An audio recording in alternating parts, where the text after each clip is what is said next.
بسم اللہ الرحمن الرحیم۔ اللہ تبارک و تعالی نے قرآن مجید میں 114 سوروں کو نازل کیا اور ان کے اندر بہت سارے واقعات اور بہت سارے قصے بیان کیے، لیکن ایک قصہ ایسا ہے جس کے بارے میں خود اللہ تعالیٰ کہتے ہیں کہ یہ بہترین قصہ ہے۔ نحن نقص علیک احسن القصص، اے حبیب ہم آپ سے ایک بہترین قصہ بیان کرتے ہیں، اور وہ قصہ حضرت یوسف علیہ السلام کا قصہ ہے۔ آج کی اس ویڈیو میں ہم سورہ یوسف کا ترجمہ پڑھیں گے اور مکمل یہ قصے کو جاننے کی کوشش کریں گے۔ بسم اللہ الرحمن الرحیم۔ الف لام را، ان تین حرفوں کو حرف مقطعات کہتے ہیں، جن کا حقیقی معنی اللہ اور اللہ کے رسول صلی اللہ تعالی علیہ وسلم ہی بہتر جانتے ہیں۔ یہ روشن کتاب کی آیتیں ہیں، بے شک ہم نے اس کتاب کو قرآن کی صورت میں بزبان عربی اتارا تاکہ تم اسے براہ راست سمجھ سکو۔ اے حبیب ہم آپ سے ایک بہترین قصہ بیان کرتے ہیں اس قرآن کے ذریعے جسے ہم نے آپ کی طرف وحی کیا، اگرچہ آپ اس سے قبل اس قصے سے بے خبر تھے۔ وہ قصہ یوں ہے، جب یوسف علیہ السلام نے اپنے باپ سے کہا کہ اے میرے والد گرامی، میں نے خواب میں 11 ستاروں کو اور سورج اور چاند کو دیکھا ہے، میں نے انہیں اپنے لیے سجدہ کرتے ہوئے دیکھا ہے۔ انہوں نے کہا، یعنی حضرت یعقوب علیہ السلام نے کہا کہ اے میرے بیٹے، اپنا یہ خواب اپنے بھائیوں سے بیان نہ کرنا، ورنہ وہ تمہارے خلاف کوئی پرفریب چال چلیں گے۔ بے شک شیطان انسان کا کھلا دشمن ہے۔ اسی طرح تمہارا رب تمہیں بزرگی کے لیے منتخب فرما لے گا اور تمہیں باتوں کے انجام تک پہنچنا یعنی خوابوں کی تعبیر کا علم سکھائے گا، اور تم پر اور اولاد یعقوب پر اپنی نعمت تمام فرمائے گا، جیسا کہ اس نے اس سے قبل تمہارے دونوں باپ یعنی پر دادا اور دادا ابراہیم اور اسحاق علیہ السلام پر تمام فرمائی تھی۔ بے شک تمہارا رب خوب جاننے والا، بڑی حکمت والا ہے۔ یہ کہ بے شک یوسف علیہ السلام اور ان کے بھائیوں کے واقعے میں پوچھنے والوں کے لیے بہت سی نشانیاں ہیں۔ وہ وقت یاد کیجئے جب یوسف علیہ السلام کے بھائیوں نے کہا کہ واقعی یوسف علیہ السلام اور اس کا بھائی ہمارے باپ کو ہم سے زیادہ محبوب ہے، حالانکہ ہم 10 افراد پر مشتمل زیادہ قوی جماعت ہے۔ بے شک ہمارے والد ان کی محبت کی کھلی وارفتگی میں گم ہیں۔ اب یہی حل ہے کہ تم یوسف علیہ السلام کو قتل کر ڈالو یا دور کسی غیر معلوم علاقے میں پھینک آؤ، اس طرح تمہارے باپ کی توجہ خالصتاً تمہاری طرف ہو جائے گی، اور اس کے بعد تم توبہ کر کے صالحین کی جماعت بن جانا۔ ان میں سے ایک کہنے والے نے کہا، یعنی 10 بھائیوں میں سے ایک بھائی نے کہا کہ یوسف علیہ السلام کو قتل مت کرو اور اسے کسی تاریک کنویں کی گہرائی میں ڈال دو، اسے کوئی راہگیر مسافر اٹھا لے جائے گا، اگر تم کچھ کرنے والے ہو تو یہ کرو۔ انہوں نے کہا کہ اے ہمارے باپ، آپ کو کیا ہو گیا ہے کہ آپ یوسف علیہ السلام کے بارے میں ہم پر اعتبار نہیں کرتے، حالانکہ ہم یقینی طور پر اس کے خیر خواہ ہیں۔ آپ اسے کل ہمارے ساتھ بھیج دیجئے، وہ خوب کھائے اور کھیلے، اور بے شک ہم اس کے محافظ ہیں۔ انہوں نے کہا، یعنی حضرت یعقوب علیہ السلام نے کہا کہ بے شک مجھے یہ خیال مغموم کرتا ہے کہ تم اسے لے جاؤ، اور میں اس خیال سے بھی خوف زدہ ہوں کہ اسے بھیڑیا کھا جائے اور تم اس کی حفاظت سے غافل رہو۔ وہ بولے، اگر اسے بھیڑیا کھا جائے حالانکہ ہم ایک قوی جماعت بھی موجود ہو تو ہم تو بالکل ناکارہ ہوئے۔ پھر جب وہ اسے لے گئے اور سب اس پر متفق ہو گئے کہ اسے تاریک کنویں کی گہرائی میں ڈال دے، تب ہم نے اس کی طرف وحی بھیجی، اے یوسف پریشان نہ ہونا، ایک وقت آئے گا کہ تم یقیناً انہیں ان کا یہ کام جتلاؤ گے اور انہیں تمہارے بلند رتبے کا شعور نہیں ہوگا۔ اور وہ یوسف علیہ السلام کو کنویں میں پھینک کر اپنے باپ کے پاس رات کے وقت مکاری کا رونا روتے ہوئے آئے، کہنے لگے، اے ہمارے باپ، ہم لوگ دوڑ میں مقابلہ کرنے چلے گئے اور ہم نے یوسف علیہ السلام کو اپنے سامان کے پاس چھوڑ دیا تو اسے بھیڑیے نے کھا لیا، اور آپ تو ہماری بات کا یقین بھی نہیں کریں گے اگرچہ ہم سچے ہی ہوں۔ اور وہ اس کے قمیص پر جھوٹا خون بھی لگا کر لے آئے۔ یعقوب علیہ السلام نے کہا، حقیقت یہ نہیں ہے، بلکہ تمہارے حاسد نفسوں نے ایک بہت بڑا کام تمہارے لیے آسان اور خوشگوار بنا دیا جو تم نے کر ڈالا۔ بس اس حادثے پر صبر ہی بہتر ہے، اور اللہ ہی سے مدد چاہتا ہوں، اس پر جو کچھ تم بیان کر رہے ہو۔ اور ادھر راہگیروں کا ایک قافلہ آ پہنچا تو انہوں نے اپنا پانی بھرنے والا بھیجا، سو اس نے اپنا ڈول اس کنویں میں لٹکایا۔ وہ بول اٹھا، خوشخبری ہو، یہ ایک لڑکا ہے۔ اور انہوں نے اسے قیمتی سامان تجارت سمجھتے ہوئے چھپا لیا، اور اللہ ان کاموں کو جو وہ کر رہے تھے خوب جاننے والا ہے۔ اور یوسف علیہ السلام کے بھائیوں نے جو موقع پر آ گئے تھے اسے اپنا بھگوڑا غلام کہہ کر انہی کے ہاتھوں بہت کم قیمت، گنتی کے چند درہموں کے عوض بیچ ڈالا، کیونکہ وہ راہگیر اس یوسف علیہ السلام کے خریدنے کے بارے میں پہلے ہی بے رغبت تھے۔ پھر راہگیروں نے اسے یعنی حضرت یوسف علیہ السلام کو مصر لے جا کر بیچ دیا، اور مصر کے جس شخص نے اسے خریدا یعنی حضرت یوسف علیہ السلام کو خریدا تھا اس کا نام خطفیر تھا، اور وہ بادشاہ مصر ریان بن ولید کا وزیر خزانہ تھا۔ اسے عرف عام میں عزیز مصر کہتے تھے۔ اس نے اپنے بیوی زلیخا سے کہا، اسے عزت و اکرام سے ٹھہراؤ، شاید یہ ہمیں نفع پہنچائے یا ہم اسے بیٹا بنا لیں۔ اور اس طرح ہم نے یوسف علیہ السلام کو زمین مصر میں استحکام بخشا، اور یہ اس لیے کہ ہم اسے باتوں کے انجام تک پہنچنا یعنی علم تعبیر رویا سکھائے۔ اور اللہ اپنے کام پر غالب ہے، لیکن اکثر لوگ نہیں جانتے۔ اور جب وہ اپنے کمال شباب کو پہنچ گیا تو ہم نے اسے حکم نبوت اور علم تعبیر عطا فرمایا، اور اسی طرح ہم نیکوکاروں کو صلح بخشا کرتے ہیں۔ اور اس عورت زلیخا نے جس کے گھر وہ رہتے تھے آپ سے آپ کی ذات کی شدید خواہش کی، اور اس نے دروازے بھی بند کر دیے اور کہنے لگی، جلد آ جاؤ، میں تم سے کہتی ہوں۔ یوسف علیہ السلام نے کہا، اللہ کی پناہ، بے شک وہ جو تمہارا شوہر ہے میرا مربی ہے، اس نے مجھے بڑی عزت سے رکھا ہے، بے شک ظالم لوگ فلاح نہیں پائیں گے۔ یوسف علیہ السلام نے انکار کر دیا، اور بے شک اس زلیخا نے تو ان کا ارادہ کر ہی لیا تھا، شاید وہ بھی اس کا قصد کر لیتے اگر انہوں نے اپنے رب کی روشن دلیل کو نہ دیکھا ہوتا۔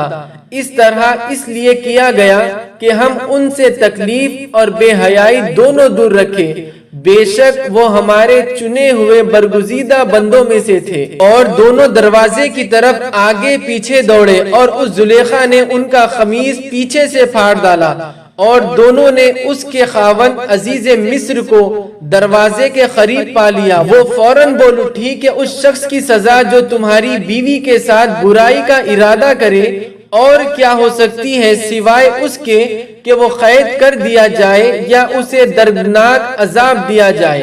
یوسف علیہ السلام نے کہا، نہیں، بلکہ اس نے خود مجھ سے مطلب براری کے لیے مجھے پھسلانا چاہا، اور اتنے میں خود اس کے گھر والوں میں سے ایک گواہ نے جو شیر خوار بچہ تھا گواہی دی کہ اگر اس کا قمیص آگے سے پھٹا ہوا ہے تو یہ سچی ہے اور وہ جھوٹوں میں سے ہے، اور اگر اس کا قمیص پیچھے سے پھٹا ہوا ہے تو یہ جھوٹی ہے اور وہ سچوں میں سے ہے۔ پھر جب اس عزیز مصر نے ان کا قمیص دیکھا کہ وہ پیچھے سے پھٹا ہوا تھا تو اس نے کہا، بے شک یہ تم عورتوں کا فریب ہے، یقیناً تم عورتوں کا فریب بڑا خطرناک ہوتا ہے۔ اے یوسف، تم اس بات سے درگزر کرو، اور اے زلیخا تو اپنے گناہ کی معافی مانگ، بے شک تو ہی خطا کاروں میں سے تھی۔